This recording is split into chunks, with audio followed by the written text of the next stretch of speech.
آج ویو 360 میں چین کی معاونت سے فلسطینی دھڑوں کا اختلافات ختم کرنے پر اتفاق، اور نیتنیاہو کا امریکی حمایت کے لیے واشنگٹن میں ہونا غزہ جنگ کے لیے کیا معنی رکھتا ہے، جانیں گے آج کے شو میں۔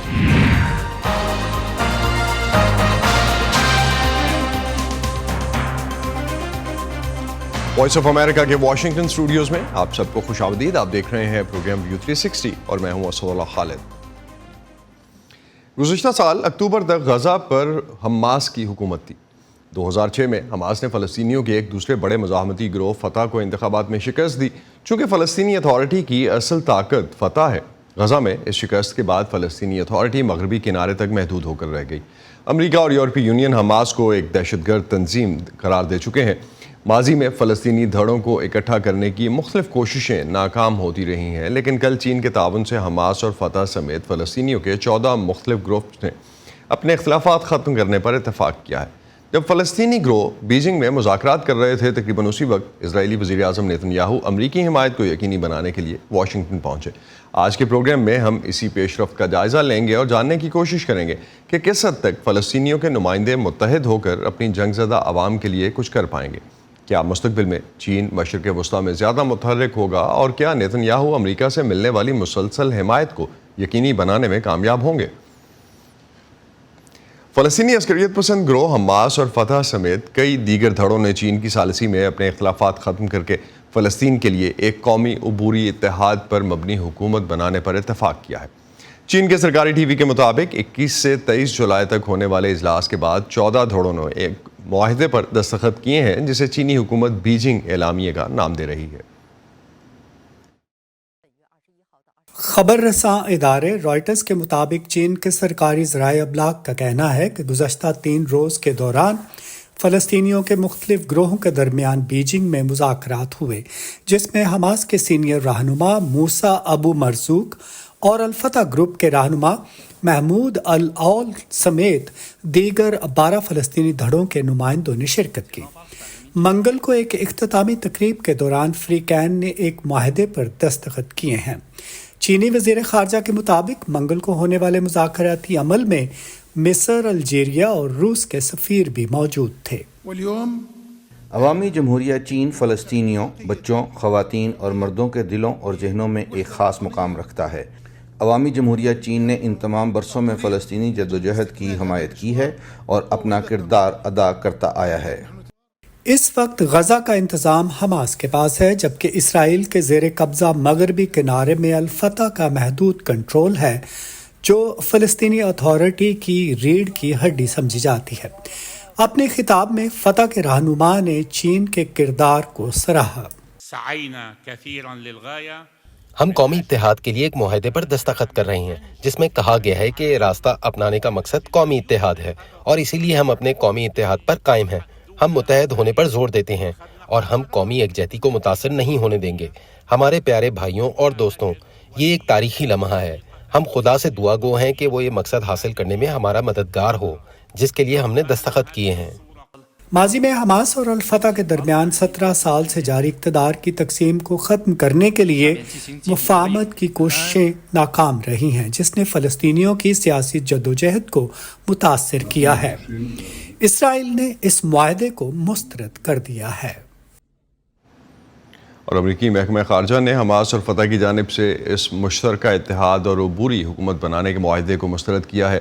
واشنگٹن میں صحافیوں سے بات کرتے ہوئے امریکی وزارت خارجہ کے ترجمان کا کہنا تھا کہ جب تنازع کے اختتام پر غزہ کی حکمرانی کی بات آتی ہے تو وہاں دہشت گرد تنظیم کا کوئی کردار نہیں ہو سکتا۔ حماس طویل عرصے سے ایک دہشت گرد تنظیم رہی ہے۔ امریکی ترجمان کے مطابق حماس کے ہاتھوں پر اسرائیلی اور فلسطینی دونوں معصوم شہریوں کا خون ہے۔ مشرق وسطیٰ کے موجودہ حالات میں فلسطینی گروہوں کا اپنے اختلافات ختم کرنا کیا معنی رکھتا ہے؟ اس سے غزہ کی جنگ پر کیا اثر پڑے گا، اور کیا اس سمجھوتے کے بعد ایک متحد فلسطینی آواز ابھرنے کی توقع کی جا سکتی ہے؟ ڈاکٹر قمر چیمہ سے بات کرتے ہیں، جو بین الاقوامی امور کے ماہر ہیں، اس وقت برسلز سے ہمیں جوائن کر رہے ہیں۔ ڈاکٹر چیمہ، بہت شکریہ آپ کا ہمیں جوائن کرنے کا۔ کتنی اہم پیش رفت ہے فلسطینی دھڑوں کا اپنے اختلافات کو ختم کرنا؟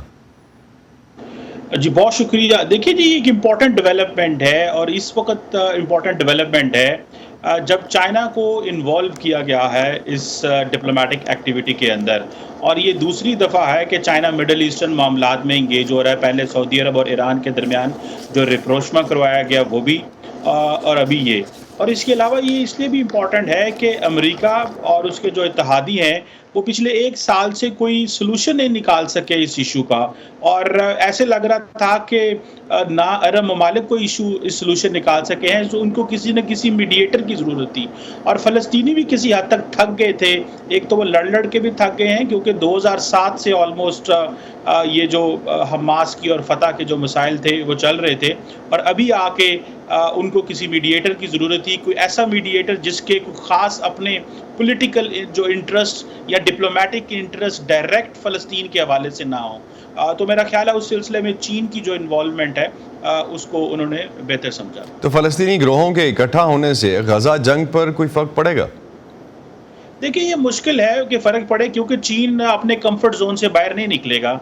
चीन कभी भी प्रेशराइज़ नहीं करेगा हमास को कि आप पीछे हट जाएं। चीन की जो लिवरेज है वो इजराइल के ऊपर भी नहीं है, और जिस तरह अमेरिका और इजराइल ने ऑलरेडी इस नेगोशिएशन को जो रिजेक्ट कर दिया है, तो उस पर असर व सूख तो कोई नहीं पड़ सकता। लेकिन चीन अपना एक सॉफ्ट चेहरा जो है वो मिडल ईस्टर्न हुकूमतों को दिखाना चाहता है कि हम ये कर सकते हैं या करने की सलाहियत रखते हैं, लेकिन वो अपने कंफर्ट जोन से निकल के वो सिक्योरिटी काउंसिल लेवल पे या बायलैटरली अमेरिका या इजराइल से इंगेज होने की कोशिश नहीं करेंगे। तो ये सिर्फ चीन अपने क्या सॉफ्ट इमेज के लिए कर रहा है, खित्ते में जो किरदार चीन का बढ़ रहा है और सालिस की हैसियत से चीन जो उभरा है, या इसके अलावा भी कोई टारगेट्स हैं चीन के इससे? देखिए एक तो जारी बात है उसका सॉफ्ट फेस इमर्ज होगा कि चीन ये कर सकता है। दूसरा, इसमें जो बातें ख़ास तौर पे की गई हैं वो कोई ऐसी बातें हैं जो तमाम फरीक चाहते हैं। मसलन कॉम्प्रिहेंसिव और लास्टिंग सस्टेनेबल अगर सीज़ फायर चाहिए तो वो तमाम लोग ममालिक चाहते हैं। ह्यूमैनिटेरियन एड भी तमाम ममालिक चाहते हैं वहाँ पे पहुँचे। जब ये कॉन्फ्लिक्ट ख़त्म होगा उसके बाद जो डेवलपमेंट होनी है वो कैसे होनी है, ये भी जारी बात है कि इशू है कि पोस्ट वॉर चीज़ें कैसी होनी हैं। और जनरल असम्बली में जो फ़लस्तीन को जो उसको मेंबर बनाना, ये भी तमाम जो ममालिक हैं 2 स्टेट सॉल्यूशन की बातें कर चुके हैं। सो जो चीन ने बातें की हैं या इस जो एलामिया बाहर आया है वो तमाम ऑलमोस्ट दुनिया के ममालिक को काबिल कबूल है। लेकिन साथ साथ चीन का सॉफ्ट फेस भी सामने आया, और खित्ते के ममालिक ने एक अमेरिका के हवाले से ये भी तासुर दिया है कि क्योंकि वो पार्टी टू द कॉन्फ्लिक्ट है, सो वो उस तरह चीज़ों को कंक्लूड नहीं करा सकता। और अरब ममालिक को भी मैं समझता हूँ एक हिसाब से इग्नोर किया गया है और कहा गया है कि आप भी बहुत देर से लगे हुए हैं और किसी किस्म का solution with in the Palestine नहीं करवा सके, आप इजराइल के साथ मामलात कैसे बेहतर करवा सकते हैं। सो अमेरिका और अरब वर्ल्ड के ऊपर एक डिस्प्लेयर मैं समझूंगा। सो ये बेसिकली आप समझते हैं कि एक मैसेजिंग भी इसके ज़रिए की गई है। तो अगर इजराइल और हमास तनाज़े की बात करें, आपने कहा कि चीन और अपने कंफर्ट जोन से बाहर नहीं जाएगा, लेकिन जंगबंदी की कोशिशों में चीन का कोई किरदार बन सकता है? मेरा नहीं ख्याल कोई किरदार बन सकता है, क्योंकि मैं समझता हूँ कि वो अपने कंफर्ट जोन से बाहर नहीं निकलते। उनको इस चीज़ का अंदाज़ा है कि जो कुछ फ़लस्तीन में हो रहा है वो लंबी चौड़ी बढ़ चढ़ के सिक्योरिटी काउंसिल में अभी कोई उस तरह बहस नहीं करते। हाँ, वो स्टेटमेंट ज़रूर दे देते हैं, लेकिन अगर कहा जाए कि वो सीज़ फायर के हवाले से किरदार अदा कर सकें, ये सिर्फ अमेरिका ही वो किरदार अदा कर सकता है। अमेरिका के पास ही वो पॉलिटिकल डिप्लोमेटिक टूल्स मौजूद हैं, अमेरिका के अलावा और कोई मुल्क नहीं कर सकता। बहुत बहुत शुक्रिया डॉक्टर चीमा, आप हमारे साथ थे ब्रसेल्स से, और जो इस वक्त सिचुएशन बन रही है और ख़ास तौर पे जो लेटेस्ट डेवलपमेंट्स हैं आप उन पे हमें तज्ज़िया दे रहे थे। बहुत शुक्रिया आपका। इजरायली वज़ीर-ए-आज़म बेंजामिन नेतन्याहू इस हफ्ते वाशिंगटन में है, और उनका ये दौरा एक ऐसे वक्त में हो रहा है जब सदर जो बाइडन के सदारती दौर से दस्तबरदार होने के बाद अमरीकी सियासत में एक हलचल मची हुई है।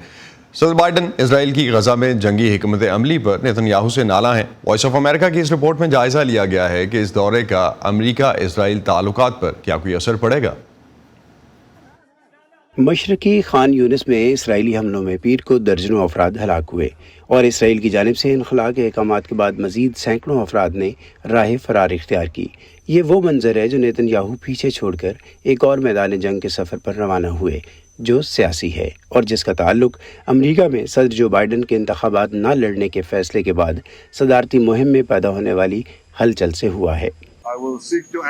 मैं गैर जानिबदार हिमायत हासिल करने की कोशिश करूंगा जो इसराइल के लिए बहुत अहम है, और मैं ऐवान की दोनों अतराफ में अपने दोस्तों को बताऊंगा कि इस बात से कतई नज़र कि अमरीकी अवाम अगला सदर किसको मुंतखब करते हैं, इसराइल मशरिक़ वस्ता में अमरीका का नागुज़ीर और मजबूत इत्तेहादी है। ये वो बात है जो इसराइली रहनुमा सरेआम कह रहे हैं, लेकिन तजियाकारों का कहना है कि नायब सदर कैमला हैरिस और साबिक सदर डोनाल्ड ट्रंप के दरमियान व्हाइट हाउस के लिए मुमकिन दौड़ में नेतन्याहू रिपब्लिकन्स को तरजीह देंगे। रिपब्लिकन्स इसराइल के सिक्योरिटी एजेंडे के ज्यादा हामी हैं। इसराइल में चाहे जो भी इक़्तिदार में हो, सच यही रहेगा। लेकिन दूसरी बात यह है कि वो इसराइल में दाएं बाजू की हुकूमत और फ़लस्तीनियों के बारे में उनकी पॉलिसियों को ज्यादा दरगुजर करते हैं। नेतन्याहू ने मुबैना तौर पर साबिक सदर ट्रंप से मुलाकात की दरख्वास्त की है, जिन्होंने अपनी मुद्दत के दौरान अहम इसराइल नवाज पॉलिसियों का आगाज किया। ट्रंप ने अब्राहम मुआहदे की सालिसी की, जिससे मुत्तहिदा अरब अमारात और बहरीन के साथ इसराइल के सिफारती ताल्लुकात मामूल पर आए। उन्होंने अमरीकी सिफारत खाने को तेल अवीव से मुतनाज़ यरूशलेम मुंतकिल कर दिया और गोलान की पहाड़ियों पर इसराइल के इल्हाक को तस्लीम किया। कामिला में उन्हें शायद एक ऐसा शख्स मिले जो अमरीकी इसराइली ताल्लुकात की हमायत करने की सूरत में बहुत हद तक मरकजी धारे में रहेंगी, मगर वो इसराइली आबादकारी के मामले पर कहीं ज्यादा सख्त गिर मौक़िफ़ इख्तियार करेंगी, यकीनी तौर पर बयानबाजी में, और फ़लस्तीनी मसाइब और फ़लस्तीनियों के हकूक़ से मुताल्लिक उनका रवैया बहुत ही ज्यादा हमदर्दाना होगा। बिलाखिर नेतन्याहू का वाशिंगटन में हदफ अगली अमरीकी इंतज़ामिया के साथ ताल्लुकात के लिए तैयारी करना है, और ऐसे में जब इसराइली पार्लिमान 3 माह के लिए वक्फा करने वाली है, उन्हें अपने कमज़ोर इत्तेहाद के साथ अपने मकासद को आगे बढ़ाना है। शायद ऐसी सियासी घड़ी है जब कनेसेट वक्फे पर है, तो नेतन्याहू कोई ऐसा कदम उठाए जिससे फौरी तौर पर इत्तेहाद भी न टूटे। ये क्योंकि ऐसा तब तक नहीं हो सकता जब तक कनेसेट दोबारा फाल ना हो। इस दौरान नेतन्याहू मुमकिन तौर पर अपने इत्तेहाद में इंतहाई दाएं बाजू के धड़ों की मर्जी के खिलाफ जाते हुए तकरीबन 9 माह की जंग के बाद हमास के साथ जंग बंदी का मुआहदा कर सकते हैं। अमरीकी वज़ीर ख़ारजा एंटनी ब्लिंकन ने गुज़श्ता हफ्ते कहा था कि इस तरह का मुआहदा मुमकिन है। मुझे यकीन है कि हम अपने मकसद के करीब हैं और मुआहदे की जानिब बढ़ रहे हैं, जिसके नतीजे में जंग बंदी होगी। यरगमालों को घर पहुंचाएंगे और हम देर पा अमन और इस्तेहकाम पैदा करने की कोशिश के लिए बेहतर रास्ते पर गामजन होंगे। ताहम ज़्यादातर तजियाकारों को शुबा है कि जंग बंदी का मुआहदा पहले मरहले से आगे बढ़ेगा, जिसमें हमास के ज़ेर हिरासत कुछ यरगमालों के बदले लड़ाई में 6 हफ्ते के वक्फे की तजवीज़ है। बेंजामिन नेतन्याहू की वाशिंगटन डीसी में मसरूफियात और कांग्रेस में उनके खिताब के मौके पर होने वाले एहतजाज के मंसूबों के बारे में नीलोफर मुगल ने एक रिपोर्ट बनाई है। इजरायली वज़ीर आज़म बेंजामिन नेतन्याहू पीर के रोज़ वाशिंगटन पहुंचे हैं। उनके आने के साथ ही दारुल हुकूमत में सिक्योरिटी सख्त कर दी गई है। कई अहम रास्ते और सड़कें जो हैं वो इस वक्त ब्लॉक है। जगह जगह सिक्योरिटी के लिए पुलिस जो है वो दिखाई दे रही है। मेरे पीछे जो आप ये बिल्डिंग देख रहे हैं, इसे वाटर गेट होटल कहा जाता है, और इजरायली वज़ीर आज़म इस वक्त यहीं पर ठहरे हुए हैं और आइंदा चंद रोज़ वो यहीं पर क़याम करेंगे। पीर के रोज़ जब वो वाशिंगटन पहुँचे तो यहाँ इस होटल के सामने फ़लस्तीनी हामी मुजाहिरीन ने एक बहुत बड़ा मुजाहरा किया और उनके ख़िलाफ़ नारेबाजी की। बुध के रोज़ इजरायली वज़ीर आज़म नेतन्याहू अमरीकी कांग्रेस से ख़िताब करेंगे और किसी भी आलमी लीडर के मुकाबले में ये नेतन्याहू की कांग्रेस से चौथी तकरीर होगी। आखिरी बार उन्होंने 2015 में रिपब्लिकन पार्टी की दावत पर अमरीकी कांग्रेस से ख़िताब किया था। नेतन्याहू का ये कहना है कि कांग्रेस से ख़िताब के दौरान वो अमेरिका और इसराइल के दरमियान दो तरफ़ा ताल्लुकात पर जोर देंगे। इसके अलावा उनका ये कहना है कि उन्हें इससे कोई फ़र्क नहीं पड़ता कि अमेरिकी अवाम किसे अपना सदर जो है मुंतखब करते हैं, लेकिन मशरिक़ वस्ता में इसराइल जो है वो अमेरिका का एक मुस्तकिल और अहम इत्तेहादी जो है वो रहेगा। नेतन्याहू के वाशिंगटन के दौरे और फिर कांग्रेस से खिताब के ख़िलाफ़ तवक्को की जा रही है कि कई फ़लस्तीनी और यहूदी हामी ग्रुप जो है कांग्रेस की इमारत के सामने नेशनल मॉल पर मुजाहरे करेंगे। इसके अलावा ये भी तवक्को की जा रही है कि कई बैनुल मज़ाहब ग्रुप या वो लोग जो गज़ा जंग के ख़िलाफ़ हैं वो वहाँ पर इकट्ठे होंगे, वो रैलियाँ निकालेंगे, मार्च करेंगे और एहतिजाजी मुजाहरे करेंगे।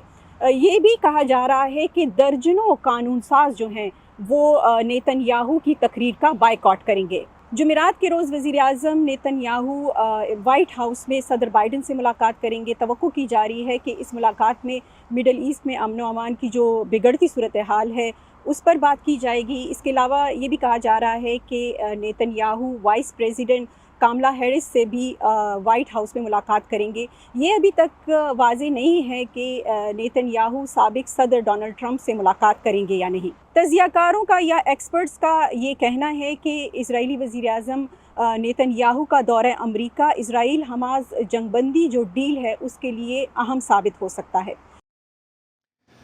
इसराइली वज़ीर-ए-आज़म के दौरे और बीजिंग में फ़लस्तीनी गिरोहों के दरमियान मुआहदे के बारे में सबा शाह खान ने कैपिटल हिल पर कुछ अरकान कांग्रेस से उनका रद्द-ए-अमल जानने की कोशिश की। सदर बाइडन ने एक तजवीज़ पेश की है जो दोनों फरीकों के लिए काबिल कबूल होनी चाहिए, लेकिन इसके बावजूद ये तनाज़ा जारी है और ये तकरीबन एक सियासी सूरत-ए-हाल बन चुका है। जैसा कि वज़ीर आज़म नेतन्याहू कांग्रेस के अरकान से खिताब करने के लिए अमेरिका का दौरा कर रहे हैं, बजाय इसके कि वो घर में रहकर इस तनाज़े को हल करते, वो हमारे सदारती इंतखाबात में सियासत खेल रहे हैं।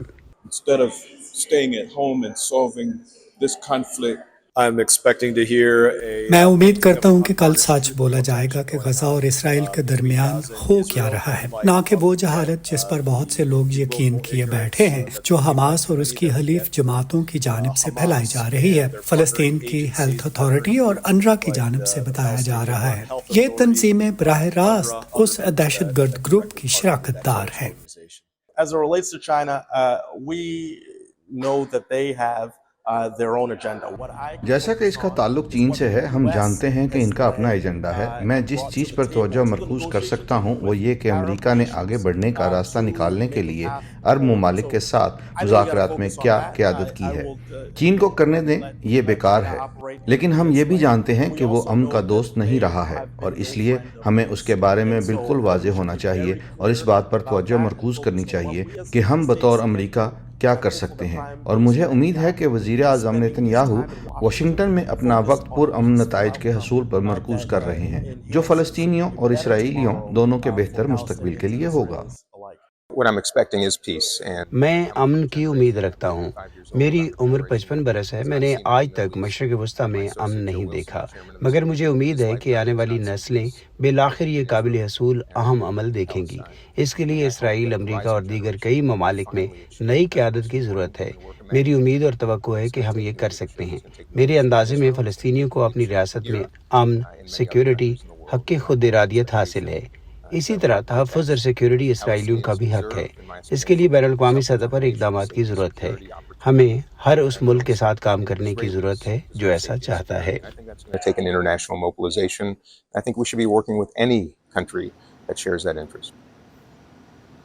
हमास के इसराइल पर हमले के बाद शुरू होने वाली गजा जंग को 9 माह से ज़्यादा का अरसा गुजर चुका। दुनिया भर में मुख्तलिफ ममालिक की तरफ से कई सिफारती कोशिशें हुई जिनमें हमास से इजरायली यरगवालियों को आज़ाद करवाने और जंगबंदी के लिए मुख्तलिफ तजावीज़ और समझौते करवाने की कोशिशें की गईं, लेकिन अभी तक कोई खातिरख्वाह कामयाबी नहीं हुई। आज भी तकरीबन 120 इजरायली यरगवाली हमास की कैद में हैं और गजा में इसराइल की गोलाबारी और जंग के नतीजे में 39,000 फ़लस्तीनी, जिसमें बड़ी तादाद बच्चों और औरतों की है, मारे जा चुके हैं। इसराइल और हमास के दरमियान जंग रुकवाने के लिए मिस्र और कतर की सालसी में जंग बंदी के लिए मुज़ाकरात के कई दौर हो चुके हैं और अब मिस्र में जंग बंदी के लिए मुज़ाकरात का एक ताज़ा दौर शुरू हो रहा है। अमरीकी वज़ीर ख़ारजा एंटनी ब्लिंकन ने गुज़िश्ता हफ्ते एक बार फिर उम्मीद दिलाई कि गजा में जंग बंदी बहुत करीब है। बफलो यूनिवर्सिटी से फैज़ान हक इस वक्त हमारे साथ हैं। उनसे इजरायली वज़ीर-ए-आज़म नेतन्याहू के वाशिंगटन के दौरे के बारे में मज़ीद बात करते हैं। बहुत शुक्रिया फैज़ान। और जिस तरह की सिचुएशन इस वक्त अमरीकी पॉलिटिक्स में है, सदर बाइडन गजा में आम शहरियों की हलाकतों और इसराइल की जंगी हिकमत अमली पर अपनी नाराज़गी का इजहार कर चुके हैं पब्लिकली। इजरायली वज़ीर-ए-आज़म को वाशिंगटन आमद पर कोई ख़ास प्रोटोकॉल भी नहीं दिया गया, तो दोनों रहनुमाओं के दरमियान मुलाकात की क्या कोई तवक्को रखनी चाहिए? जी, मेरा ख्याल है जहाँ तक कि ये जो मुलाकात है इसमें, क्योंकि ये प्रेसिडेंशियल इलेक्शन का ईयर है, तो डेमोक्रेट्स में ये बात बिल्कुल भी पॉपुलर नहीं रही कि इसराइल की बिल्कुल बग़ैर किसी रिजर्वेशन के उनकी सपोर्ट दी जाए या उनकी हमायत की जाए। तो हम देखेंगे कि कमाला हैरिस भी, वाइस प्रेसिडेंट कमाला हैरिस, जो कि अब प्रेसिडेंशियल फ्रंट रनर हैं डेमोक्रेटिक पार्टी की, اور جو بائیڈن جو ہے ان کو تھوڑا سا کولڈ شولڈر دیں گے اور ان پہ پریشر پڑے گا. اور آپ ہم دیکھیں گے, میرا اپنا یہ خیال ہے کہ کچھ دنوں میں ہم دیکھیں گے کہ اسرائیل کو اپنی جگہ سے سرکنا پڑے گا پیچھے کی طرف تاکہ اس کا کوئی حل نکل سکے, کیونکہ اس الیکشن میں یہ ایک بہت بڑا ایشو ہے جو کہ بار بار آئے گا اور جس کو ڈسکس کیا جائے گا. تو کتنا مشکل ہے اس وقت ڈیموکریٹس کے لیے نیتن یاہو کے حوالے سے کسی بڑی حمایت کا اعلان کرنا؟ دیکھیے, ڈیموکریٹک پارٹی جو ہے اس نے جو سٹینڈ لے رکھا ہے اور جو لے رہی ہے, اس میں اب یہ صرف فلسطینیوں کی اور مسلمانوں کا ذکر نہیں رہا. اب کیونکہ یہ بات دوسری منورٹیز تک پھیل چکی ہے تو ان کے پاس کوئی چوائس نہیں رہی کہ وہ اس کو حمایت کیے بغیر اس سے اپنی جگہ سے اپنے موقف سے ہٹ سکیں. مگر ایک بات ضرور ہے, وہ یہ ہے کہ اسرائیل کی بڑی ڈیپ روٹڈ سپورٹ جو ہے وہ کانگریس میں اور سینٹ میں ہے, لیکن وہ لوگ بھی یہاں تک کہ کچھ ریپبلکن وائسز بھی موجود ہیں جنہوں نے اس بات کا اظہار کیا ہے کہ کوئی انسانیت کا سبق لینا چاہیے. اسرائیل جو ہے اس نے 40,000 کے قریب جو لوگ مارے ہیں وہ انسان تھے, اور اس کی وجہ سے جو مورل پریشر پڑا ہے امریکہ پہ وہ اس سے پہلے کبھی بھی نہیں پڑا. تو امریکی انتخابات کی وجہ سے آپ سمجھتے ہیں کہ نیتن یاہو کے لیے کتنا مشکل ہوگا کہ وہ دونوں پارٹیوں کی حمایت لے سکیں؟ ابھی آپ نے جس طرح سے کہا کہ ڈیموکریٹس کے حوالے سے تو کنسرنز رہیں گے, وہ شاید تھوڑا بہت احتیاط بھی کریں گے, دونوں پارٹیوں کی حمایت چاہیے ہوگی نیتن یاہو کو. میں اس کو ایسے کہہ سکتا ہوں کہ دا کائنڈ آف جس کو کہتے ہیں نا بلینک چیک جو ہوتا تھا اسرائیل کو پہلے دے دیا جاتا تھا کسی بھی پارٹی یا پریزیڈنٹ کی وجہ سے, اب وہ بلینک چیک موجود نہیں ہے. کیونکہ وہ ایسے اگر اسی انالوجی کو آگے بڑھایا جائے تو آپ یہ سمجھ لیں کہ اسرائیل کے جتنے بھی ڈپازٹس تھے ان کے خلاف انہوں نے ودرالز لے لیے ہیں کیش کے. اب بہت کم کیش ان کے پاس, جس کو پی آر کیش کہتے ہیں یا پبلک ریلیشن کا جو پی آر رہتے ہیں, وہ رہ گیا ہے. وہ کوشش بہت کر رہے ہیں کہ اس کو دوبارہ اس کو ری پلانش کیا جائے, لیکن میرا خیال ہے کہ یہ نہیں ہو سکے گا کیونکہ انہوں نے یہ جو پبلک ریلیشنز کی جنگ ہے وہ اسرائیل ہار چکا ہے. یہ اب فزیکل جنگ ہے جس کے بہت لمیٹڈ سکوپ ہوگا اسرائیل کی کامیابی کے لیے. تو اگر اس پوری سچویشن کو مد نظر رکھیں, جو تجزیہ آپ نے دیا اس کے مطابق صدر بائیڈن کی طرف سے جو جنگ بندی کی تجاویز دی گئی تھیں, آپ سمجھتے ہیں کہ نیتن یاہو اس حوالے سے کوئی قدم اٹھا سکتے ہیں؟ دیکھیے, نیتن یاہو جو ہیں انہوں نے پبلکلی ایسی سٹیٹمنٹس دے دی ہیں جس کو کہتے ہیں انہوں نے اپنے لیے خود ایک دیوار کھڑی کر لی ہے. اگر وہ اس دیوار کو توڑ دیں گے تو ان کی جو حمایتی ہیں جو کہ رائٹ ونگ کے لوگ ہیں جو ان کی حمایت سے ہٹ سکتے ہیں, ان کو یہ بھی خطرہ ہے. اور دوسری طرف اگر وہ اس دیوار کو نہیں توڑتے تو یہ جو حمایت ہے پوری دنیا کی اور جو آئسولیشن ہے اسرائیل کی وہ جاری رہے گی. اور میرا خیال ہے کہ ان کو کوئی راستہ نکالنا پڑے گا. میرا اپنا یہ خیال ہے کہ جو نیتن یاہو ہیں, نیتن یاہو کی جو پولیٹیکل جو ان کی سیاسی زندگی ہے, ہم اس کا جو ہے نا اس کا جس کو کہتے ہیں بگننگ آف اینڈ دیکھ رہے ہیں. اور ایک اور بڑی ڈیولپمنٹ ہوئی فلسطین کے حوالے سے جس میں فلسطینی گروہوں نے اپنے اختلافات ختم کرنے پر اتفاق کیا ہے. غزہ جنگ پر کوئی اثر پڑے گا اس کا؟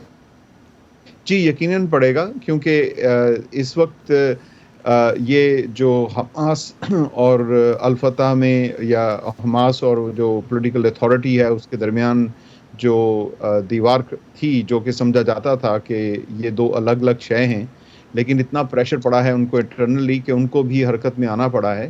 اور وہ یہ بات سمجھتے ہیں کہ ان کے لیے بھی یہی موقع ہے کہ جو جتنی قربانیاں دی گئی ہیں ان قربانیوں کا کوئی راستہ نکالا جائے یا کوئی اچھا نتیجہ نکالا جائے فلسطینیوں کے لیے.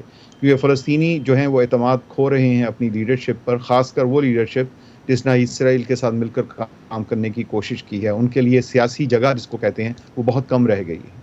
بہت بہت شکریہ فیضان حق, آپ ہمارے ساتھ تھے. اور خاص طور پہ جب ہم بات کر رہے ہیں کہ فلسطین کے حوالے سے اور غزہ جنگ کا فیوچر کس طرح سے نیتن یاہو کا واشنگٹن میں ہونا, یہ ساری ڈیولپمنٹس ان پہ آپ کا تجزیہ لے رہے تھے. بہت شکریہ آپ کا.